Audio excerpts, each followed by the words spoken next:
Oi, amigas e amigos, tudo bem com vocês? Mais um vídeo por aqui no meu canal no YouTube.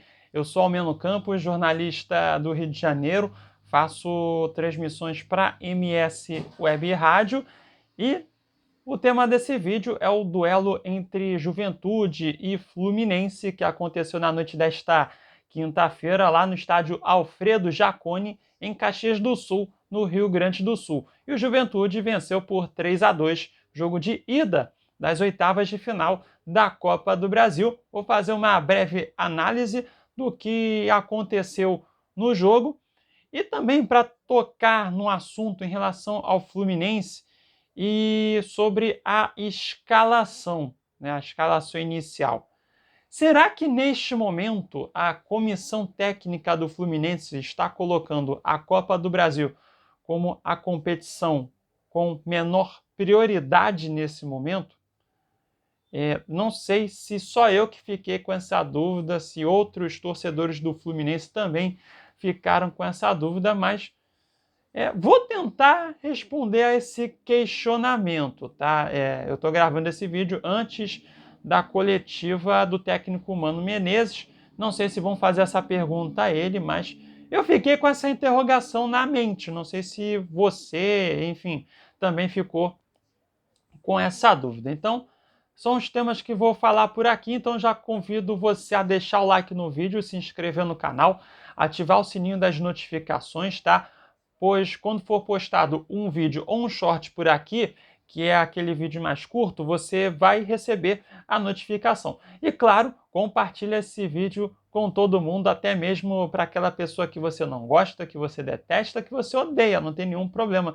O importante é divulgar aqui o meu trabalho. E eu quero agradecer a todo mundo que chegou por aqui nos últimos dias e se inscreveu no meu canal. Eu passei da marca dos 200 inscritos por aqui. Muito obrigado. Então, agora a nova meta é alcançar os 300. Me ajuda nessa? Então, compartilhe esse vídeo porque é muito importante também. Que isso ajuda, claro, no crescimento do meu canal aqui no YouTube. Beleza? Então, vamos lá para falar do que aconteceu no duelo entre Juventude e Fluminense. Como falei, o Juventude venceu por 3-2.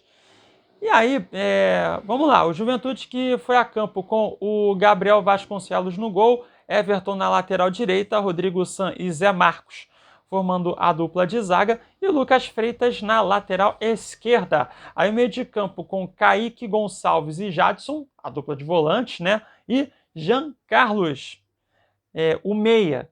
E o ataque com o Eric Farias e o Lucas Barbosa nas pontas e o Rony Carrilho, o centroavante. Então essa foi a escalação inicial do Juventude do técnico Jair Ventura, ele mesmo, aí, o Jair Adventure, né, que nem alguns fazem a brincadeira, que recentemente estava no Atlético Goianiense, acabou sendo demitido lá do rubro-negro lá de Goiânia e agora está aí já há algum tempo comandando o Juventude, substituindo o Roger Machado, que foi para o Internacional, perdão. O Fluminense hoje entrou a campo com o Fábio no gol, Guga na lateral direita, Antônio Carlos e Thiago Santos formando a dupla de zaga e o Diogo Barbosa na lateral esquerda.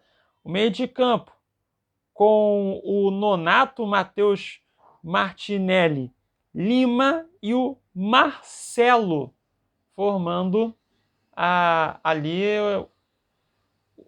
o meio de campo, né? Sendo meia, né? Não é uma novidade, né? Já que contra o Palmeiras, o Marcelo entrou no segundo tempo jogando como meia. Então, Marcelo fez essa função hoje de novo. E o ataque com Kevin Serna e Cauã Elias. Então, esse foi o time titular hoje do Fluminense. E aí, gente, é o seguinte: Thiago Silva, zagueiro, começou no banco de reservas. O Samuel Xavier, titular na lateral direita, começou também no banco de reservas. Ganso e John Arias. Então, foram jogadores que começaram no banco de reservas. E aí fiquei com essa interrogação na minha cabeça que eu falei no início do vídeo. Será que de fato, né, o Fluminense ele está colocando, no caso a comissão técnica do Fluminense, tá? Será que a comissão está colocando a Copa do Brasil neste momento como a competição menos prioritária? Talvez sim, tá? Mas é porque o Mano Menezes pode ser perguntado sobre isso na coletiva. Eu estou gravando esse vídeo antes da entrevista coletiva do técnico do Fluminense, mas eu até entendo se ocorrer esse pensamento mesmo, tá? Eu até entendo. Eu sei que para o torcedor é um absurdo, tem que jogar com o time principal na Copa do Brasil. Eu entendo esse pensamento também, tá? Mas eu entendo o lado da comissão técnica se ela estiver pensando desse jeito, tá? Isso porque tem um Brasileirão que o Fluminense, neste momento, está na zona de rebaixamento. Vai ter um jogo importante contra o Bahia, no domingo, 4 horas da tarde, no horário de Brasília, no Maracanã. Em caso de vitória e dependendo dos outros resultados, o Fluminense já sai da zona de rebaixamento nesse final de semana. Então tem esse cenário. E também, claro, tem a Libertadores, né? Porque a Libertadores, é autoexplicativo. E tem um duelo acessível, na minha visão, contra o Grêmio nas oitavas de final, que dá para passar. Então, assim, se de fato acontecer isso mesmo, esse pensamento da Copa do Brasil, neste momento, ser a competição menos prioritária, né? Posso colocar dessa maneira também, eu entenderia o pensamento da comissão técnica. Eu entenderia, tá?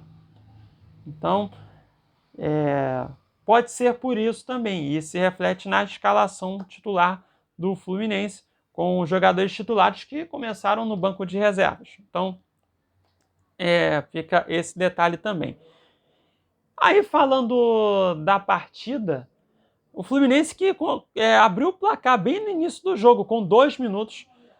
Passe que veio da direita, feito pelo Nonato, a bola chegou até o Lima, que colocou a bola para o fundo da rede e abriu o placar dessa forma para o tricolor das Laranjeiras. Só que logo depois desse gol, né, aí o Juventude passou a ter um controle maior da posse de bola no primeiro tempo, inclusive até vendo os dados aqui, por isso que estou virando a cabeça de lado aqui. O Juventude teve 65% da posse de bola no primeiro tempo contra 35% da equipe do Fluminense. Coisa que seria até impensável de acontecer na época do Fernando Diniz, né? Enfim, só essa comparação. O Juventude teve mais finalizações no primeiro tempo, foram 10 contra 3 apenas da equipe do Fluminense. Então, isso também reflete o fato do Juventude ter esse controle maior da posse de bola, conseguiu chegar mais na grande área do Fluminense do que o contrário do que o Fluminense conseguiu chegar na área do Juventude, só que faltou aquele capricho na conclusão das jogadas pelo lado do Juventude no primeiro tempo. E depois para o Fluminense a mesma coisa, né? O Fluminense foi, depois que fez o gol, foi pouquíssimo produtivo. O primeiro tempo que tecnicamente deixou a desejar, na minha opinião. Mas o Fluminense foi para os vestiários com 1-0, conseguiu, digamos assim, segurar o ímpeto que o Juventude teve na primeira etapa, né? Como falei, o Juventude teve um volume maior de chegadas ao ataque, mas faltou aquele capricho na conclusão das jogadas. Mas esse capricho veio no segundo tempo para a equipe gaúcha. O Juventude virou o placar no segundo tempo. Até para confirmar certinho a minutagem dos gols, 2 minutos do segundo tempo, o meia Jean Carlos, que é um bom meia, cara, é um bom jogador o Jean Carlos, tecnicamente é muito bom, tem uma ótima visão de jogo e bate muito bem faltas, inclusive, tá? O Jean Carlos, ele tentou dar um passe de cavadinha, tentando buscar o atacante Carrilho. O Fábio saiu do gol e espalmou a bola, só que Aí na sequência, num lance de azar, na minha visão, a bola bateu no Thiago Santos e aí sobrou para o atacante Lucas Barbosa colocar a bola para o fundo da rede e empatar o jogo para o Juventude. 1-1. Depois, aos 9 minutos, 9 minutos exatamente, o Juventude virou o placar. No cruzamento feito pelo Jean Carlos, da esquerda, o cruzamento que a bola chegou até a pequena área do Fluminense e por lá apareceu o zagueiro Rodrigo San de cabeça para colocar a bola para o fundo da rede, sem chances de defesa para o goleiro Fábio. Então, o Juventude virou o placar 2-1. Então, né, aí depois o Mano Menezes tentou modificar a equipe, ele tirou o Lima para colocar o Paulo Henrique Ganso e tirou o Kevin Serna para colocar o John Arias, que acabou sendo um personagem importante na partida. Assim como foi o Thiago Santos, né, que acabou participando da primeira jogada do gol do Juventude, que no lance de azar, na minha visão, a bola bateu no Thiago Santos e aí sobrou para o Lucas Barbosa. Então o Thiago Santos também acabou sendo um personagem muito importante na partida. Aí também entrou o John Kennedy no lugar do Cauã Elias. Foram mudanças que o Mano Menezes fez para ver se o Fluminense conseguia mudar o cenário do jogo e que fosse mais produtivo, porque de uma forma geral no jogo, mesmo que o Fluminense tenha feito 2 gols, o Fluminense ele foi pouco produtivo no ataque, né? Na minha visão. E o Juventude depois acabou marcando o terceiro gol com o Diego Gonçalves, que entrou no lugar do Carrilho aos 25 minutos do segundo tempo. E 4 minutos depois, o Diego Gonçalves recebeu a bola já para a faixa esquerda do campo de ataque e da entrada da grande área acabou acertando um belo chute, sem chances de defesa, para o goleiro Fábio. 3-1 para o Juventude. O Diego Gonçalves, que é aquele atacante que chegou a jogar no Botafogo alguns poucos anos atrás, né? Então, 3-1 para o Juventude. Porém, o Fluminense, nos acréscimos, conseguiu um gol muito importante. E uma jogada envolvendo quem? Ele, né? John Arias. Mais uma assistência do colombiano e um cruzamento que veio praticamente rasteiro e a bola chegou até ele, Thiago Santos, que aí empurrou a bola para o fundo da rede e marcou o gol que diminuiu o placar e que, claro, trouxe muita comemoração também para a comissão técnica do Fluminense. Até mostrar numa cena lá do Mano Menezes fazendo uma dancinha toda esquisita, mas é que foi um gol muito importante para o tricolor nessa fase de oitavas de final da Copa do Brasil. Terminou 3-2 para o Juventude. Pelo que foi o jogo, o Juventude mereceu vencer mesmo, tá? E se fosse mais produtivo no ataque também, o Juventude até poderia ter feito mais gols. E aí o Fluminense, nesse finalzinho de jogo, conseguiu um gol muito importante, visando a possibilidade de classificação para as quartas de final. E aí tem um detalhe a mais também que eu vou mencionar sobre o Thiago Silva, né? O Thiago Silva que, até como falei minutos atrás, começou o jogo no banco de reservas hoje, e é aquilo. Desde o retorno dele ao Fluminense, foi o primeiro jogo que o Thiago Silva não começou jogando e o Fluminense levou gols, levou 3 gols e perdeu. Quando o Thiago Silva começou como titular, o Fluminense venceu 3 jogos seguidos. E não levou gol nesses 3 jogos, né? É apenas uma coincidência? Eu acho que não, né? Que Thiago Silva, ele, assim, é um jogador muito acima da média do futebol brasileiro que estava jogando em alto nível. Isso a gente está falando de jogador com quase 40 anos de idade, tá? E ele estava jogando em altíssimo nível no campeonato inglês. Era um dos melhores zagueiros da Premier League. Então, assim, o Thiago Silva é muito acima da média aqui no futebol brasileiro. É um cara que impõe. É um cara que impõe respeito para os adversários, né? Então, assim, e cresceu o nível da defesa do Fluminense. Tanto é que é aquilo que eu falei. Com ele em campo, o Fluminense teve 3 jogos, 3 vitórias e não levou gol. Aí no primeiro jogo, sem ele no campo, o Fluminense perdeu e levou 3 gols do Juventude. Então,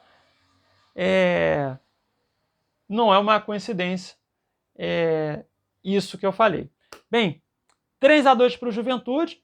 E é o seguinte, o jogo da volta será na próxima quarta-feira, 9h30 da noite, no horário de Brasília, no Maracanã. O Juventude, para avançar para as quartas de final, tem que vencer. Obviamente, se vencer de novo, vai avançar. Ou então um empate. Já para o Fluminense, se vencer por, no mínimo, 2 gols de diferença no tempo normal, avança para as quartas de final. Se o Fluminense vencer por 1 gol de diferença no tempo normal, aí a partida vai para os pênaltis. Mas é um gol muito importante que pode mudar os rumos do Fluminense na competição. Mas aí fica aquela dúvida de novo. E aí, como é que vai fazer para o jogo da quarta-feira na Copa do Brasil? Será que o Mano Menezes vai mexer muito no time?